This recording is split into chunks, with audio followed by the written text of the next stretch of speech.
D'ici quelques années, le panorama va radicalement changer aux abords des promenades Saint-Bruno. Ça va changer le paysage. Un énorme écoquartier, l'un des plus importants au Québec avec 3800 unités d'habitation, va pousser de terre.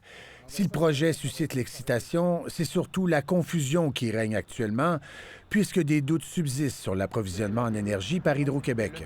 Le message envoyé par Hydro-Québec, qui est confus en passant, hein, c'est un message qui dit une chose et son contraire, c'est qu'en raison des pointes hivernales, à peu près 80 heures par année, on ne peut pas juste brancher l'hydroélectricité. Saint-Bruno a adopté dernièrement une résolution bannissant le gaz naturel.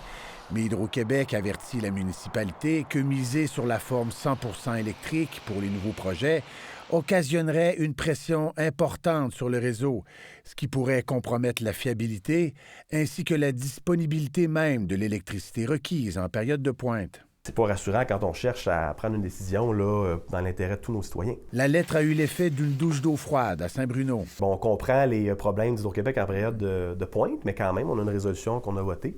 Et pour le moment, on ne peut pas aller de l'avant avec ça, avec ce qui nous est dit.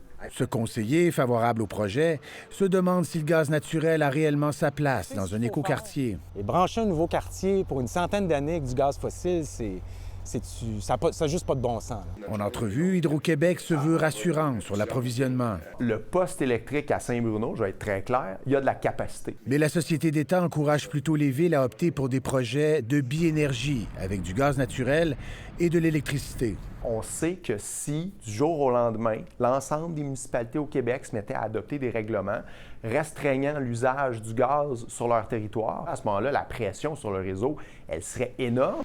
Une position qui est critiquée par cet expert.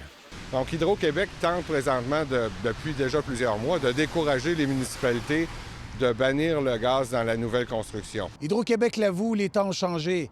La Société d'État est d'ailleurs en discussion avec des villes et municipalités du Québec pour les mettre en garde contre une formule 100% électrique, alors que ces surplus ont fondu comme neige au soleil.